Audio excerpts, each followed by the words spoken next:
us about what happened out there today? I think the second quarter, with the second quarter was 7 to 23 in scoring. You can't win a game and go that long of a drought without scoring. And I think that that was big on us, not being able to execute and finish in the second quarter the way we wanted to. You mentioned the drought in the second quarter. You come out in the start of the second half. You go on a 14-3 run. You start to embellish a little bit there. What did you say at halftime to the players to get them to get out of that little slump that you had? Well, we made some adjustments at halftime. The biggest thing we talked about was, hey, ball movement. When we don't go for the home run every time on offense. Let's get some ball movement, get some hands up, and be able to move the ball around and get good shots. And I thought we did that in the third quarter to make the run we made. You managed to make it a game late and tie it up. Samari Bankhead with her first career made three-pointer to tie it up. Just how do you evaluate the team with the game on the line that late, with that pressure on them? Samari is a freshman that we trust to hit. We put the ball in her hands to hit the three. Um, she has demonstrated times in practice that she could do that. So she was prepared, and I'm happy she stepped up and hit the shot. Coming up the second half, was three-pointers a point of interest? Because in the first half we didn't get too many to fall, but the second half we definitely saw them start falling. I wouldn't say it was necessarily a point of interest. Emphasis, but what it was, our players did a better job the second half. I think moving the ball, and so that's why we were able to make more 3-point attempts. So I think that was the biggest difference.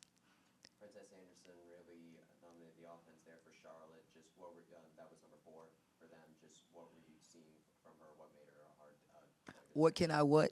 I'm sorry. What did you see out of number 4 from Charlotte? Oh yeah, she's good. Um, they played Campbell right before us. I think she had 26. So she has demonstrated in the last 2 games that she's looking and her confidence is good, and I think she carried the team. If we stop her in the first half, it's a different game. I think she had 20 at halftime.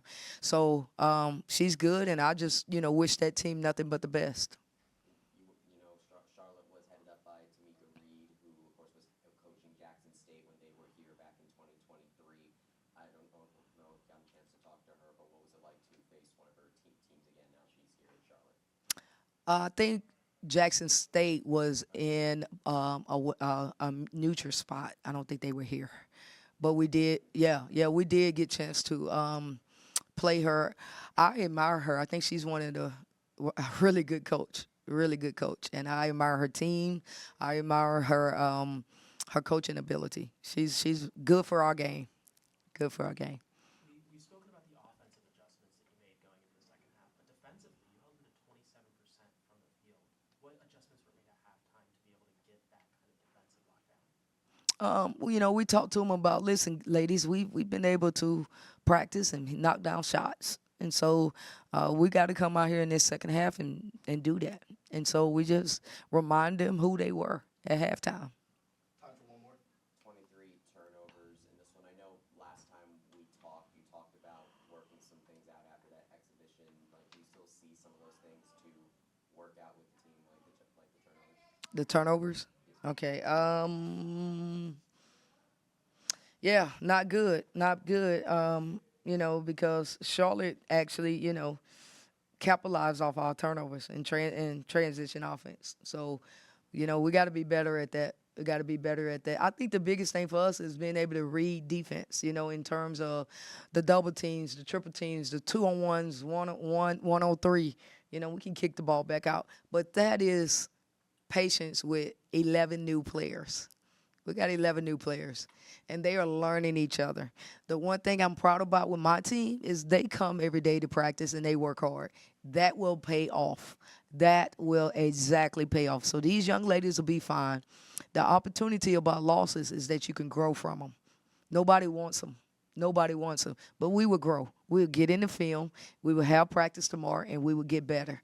And I know my young ladies will do that. Awesome. Thank you guys so much. I would be prepared. All right, ladies, not the result you're looking for, but what's the biggest thing you take away from a game like this, both of you? I say the biggest thing we take away from a game like this is that we have more season left to play. After this loss, we know our weaknesses and we know our strengths, so we'll watch film and we'll look at the things that we can do to get better. It's early in the season, so yeah. Yeah, just to add on, just, coming in practice and just stacking days. Like Kai said, like we know what we need to work on, and just watching film, go over little things, and continuously building the chemistry and working on getting better every day at practice.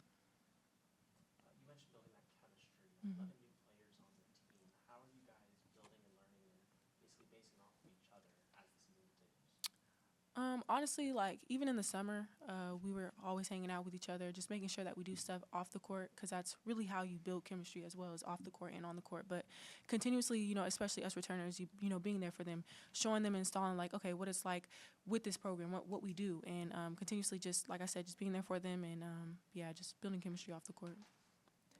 You had that shooting cold streak from the floor during the second quarter. Just what were you guys seeing out there during that time? I say we weren't clicking. I say it wasn't just the shots weren't falling. We had to do better being disciplined and moving the ball in our offense, and finding the best shot for each other. It's looking like this season so far, you guys will be the people that we look to in the paint, both on offense and on defense. Moving forward, is that something that you guys are going to kind of tag team on and make sure the whole team is kind of aware that you will be the presence on both sides down there, or could we see you guys probably stretch out to play a little more outside defense? Honestly, in practice, we have been working on, having our guards look for us a lot more, because, we are very present in the paint all the time, and I feel like we're still working on that connection and that chemistry as far as looking for us in the paint, but just in practice, we're just building those habits and building that trust. Yeah, I agree with that. Honestly, we want to give what the defense takes us. If they back off of us, we know we have the ability to knock down the jumper, and if we feel like we want to establish our presence in the paint, then we'll do that also. But we're doing whatever we can to win for our team. Number 4 for Charlotte there, Princess Anderson, racking up quite a lot of points for Charlotte. Just what was it like defending her for both of you, or what were you seeing with her? Honestly, I think, she was just very aggressive, just went downhill. I feel like there's times where we could have been more present in the paint and help side and helping our guards out. But, she was just getting downhill on us a lot. And, we just need to be more present in the paint. Time for one more. Coach talked about Samari being trusted with that three-point shot. Her first career three-point make ended up tying the game. Just what was it like to see her succeed in a clutch moment like that this early in her career? It was great. It was great. I was just saying the other day that I feel like she's getting into a groove. She's getting her confidence, and that's really good to see. We're going to need it later in the season, and it was really good to see. I'm happy for her.